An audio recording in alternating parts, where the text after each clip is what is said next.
Just keep firing! Front! Front! We must get out!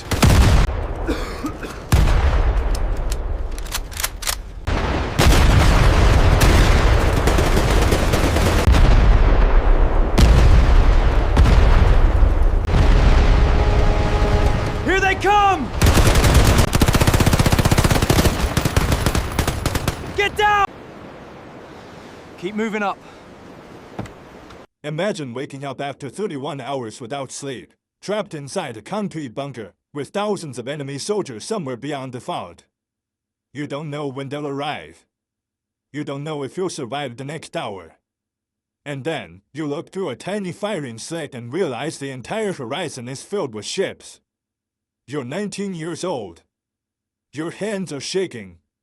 Your machine gun is ready. And suddenly, there is nowhere left to run. This is the story of Franz, a young German conscript who was about to experience one of the largest invasions in history. You have been awake for more than a day. The concrete bunker has become your entire world. The air smells of smoke, oil, sweat, and damp stone. You sit behind your MG-42, trying to keep your eyes open. Every few seconds, you look toward the firing slit. Outside, Normandy is strangely quiet. Too quiet. Your fingers touch the small photograph hidden inside your uniform, a reminder that somewhere far away, there is still a life beyond this bunker. But right now, you have only one job: wait. Hardman, your feld rebel, moves through the bunker checking ammunition. He has been fighting for years. You've only been a soldier for a short time. He doesn't look afraid. At least, he doesn't let you see it. He checks the machine gun, the ammunition belts, the grenades. Everything has to be ready, because if the enemy comes, there will be no second chance.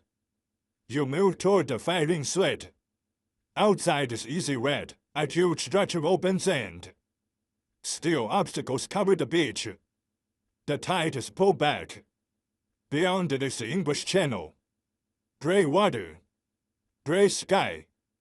Gray fog. Nothing moves. Hardman points toward the beach. He explains what will happen if the enemy lands. They will have to cross this open ground, and your machine guns will have a clear view of them. You look at the MG-42. The weapon feels heavy in your hands, but somehow, it also feels like the only thing protecting you. You remember the first time you fired it. The incredible speed. The violent sound. The endless stream of ammunition. You were proud of it then.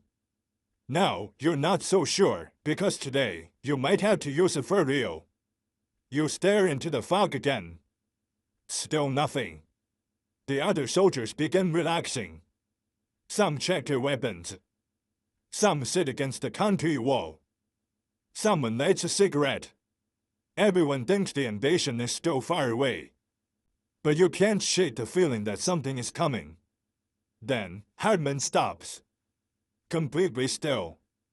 You look at him. He tilts his head, whistling. At first, you hear nothing.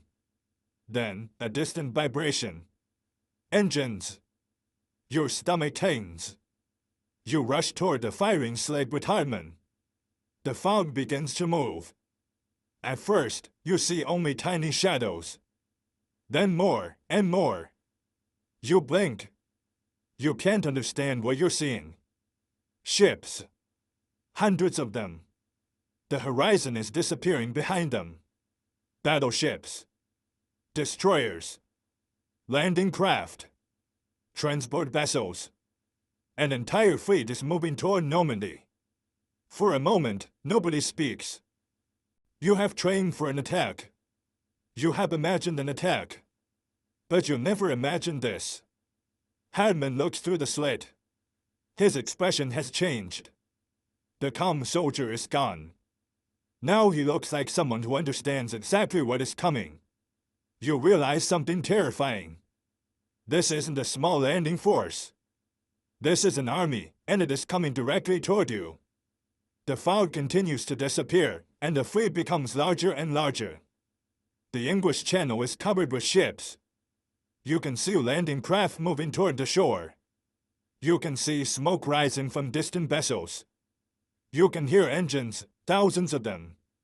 The bunker suddenly feels very small. Hardman moves between the MG-42 positions. He checks the ammunition, the sights, the weapons. He tells everyone to stay ready. You grip your machine gun. Your palms are sweating. Hardman places his hand on your shoulder. No speech. No dramatic orders. Just one gesture. Get ready. Then, the first shell hits. The entire world explodes. The concrete bunker shakes. Dust falls from the ceiling.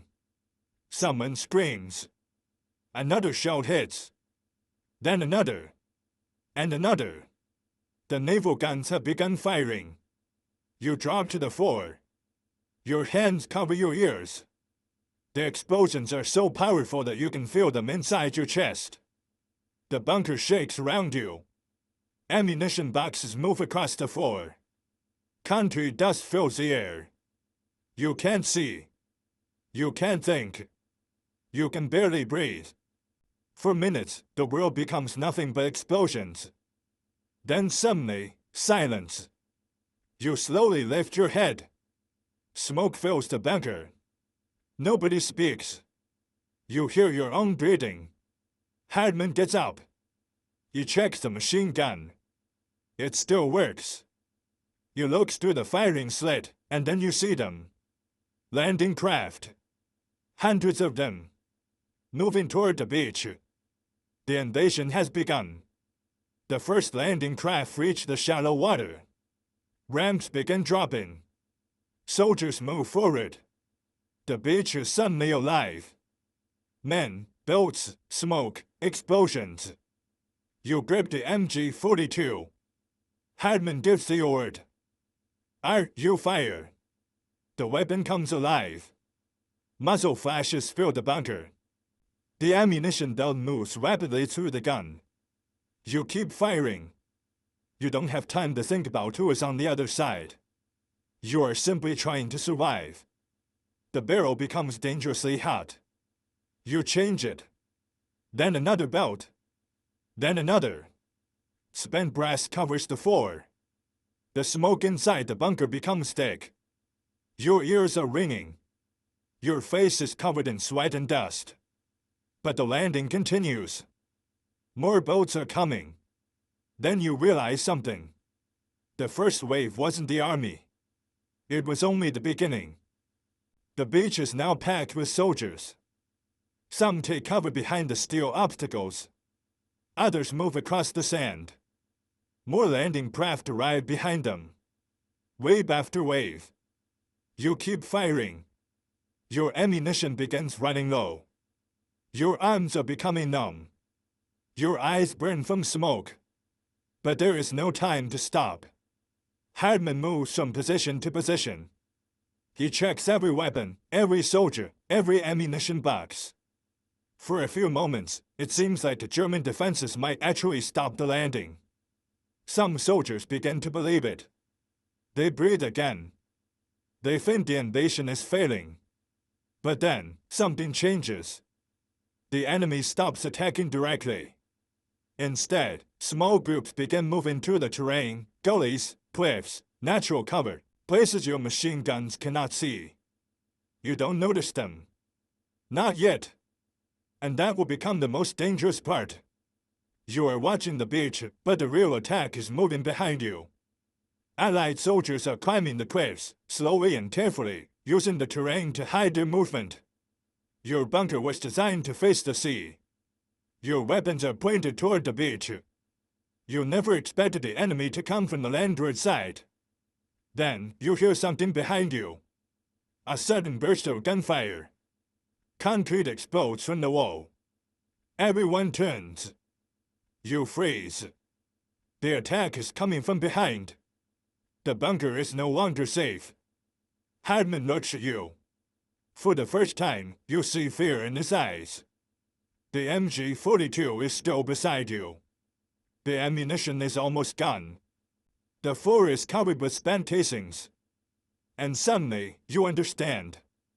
You can keep fighting, but there is no longer anywhere to retreat to. Hardman walks toward you. His uniform is covered with dust. His face is exhausted. He looks at the weapon, then at you. And you understand what he is saying without words. It's over. Slowly, you release the MG-42. Your hands rise. Hardman removes his pistol. For a moment, he simply looks at it. Then he places it on an ammunition box. He walks toward the rear door. You follow him. The steel door opens, and sunlight floods into the bunker. After hours of darkness, the light almost hurts your eyes. You step outside. Your hands are above your head. For the first time since the invasion began, you are not holding a weapon. You are a prisoner. An American soldier approaches. You look at him. He looks at you. Neither of you says anything. You're both exhausted. And for the first time, you realize that the war is no longer something happening somewhere far away. It has completely changed your life. American soldiers escort you away from the bunker. You turn around and look back in Normandy. The beach is almost impossible to recognize. Smoke hangs over the coastline. Abandoned equipment covers the sand. The tide slowly moves back toward the shore. You stand there silently. Only now do you understand how large the battle really was. You are taken away as a prisoner. Inside the transport vehicle, you stare through the small window. France passes outside. Fields. Roads. Villages. Everything looks strangely peaceful. But your mind is still inside that bunker. You remember the explosions. The ships. The machine gun. Hardman.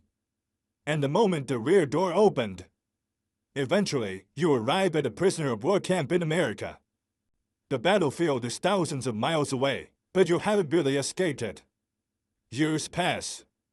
You return to Germany. But Germany is no longer the country you remember. Dresden is damaged. Buildings are destroyed. Entire streets have become rubble. You begin working, rebuilding, brick by brick, wall by wall, trying to create something new from what the war destroyed. But sometimes, you remember Hardman. You remember the bunker. You remember the MG-42. And you wonder what happened to the other soldiers. Some memories become weaker with time. Others never disappear. You grow older. The cities around you are rebuilt. Children grow up who never experienced the war. Life continues. But inside your mind, there is still one morning in Normandy. One morning you can never completely leave behind. Years later, you stand alone. You look at your hands. For a moment, you can almost feel the MG-42 again. The weight. The vibration. The heat. But then you look around. There are no explosions. No soldiers. No ships. Only ordinary life. You walk through the rebuilt city. People pass you without knowing what you once experienced. They see an old man. You remember being 19. You remember being afraid. You remember thinking you might not survive the morning. And I'll say something. History is often told through maps, numbers, generals, and battles. But every number once had a face. Every soldier had a family. Every bunker contained someone who was afraid. And every survivor carried memories that the world could never see. The Normandy beaches eventually became quiet again. The ships disappeared. The smoke cleared. The soldiers went home, or never went home at all. For Franz, the war did not end when he left the bunker. It followed him for the rest of his life. Decades later, he could still remember that morning. The fog. The ships. The explosions. And that endless horizon. But perhaps the most important memory was the moment the bunker door opened. Because on one side was war. On the other was the possibility of life. You began this story as a 19-year-old soldier, waiting for an enemy you could not see. You ended as an old man, looking back at the world you survived. And maybe that is what war really leaves behind. Not victory. Not glory. Not medals. Memories. Memories carried by people who were once young, and who simply wanted to survive another day. June 6, 1944. One morning. One beach. And a world that would never be the same again.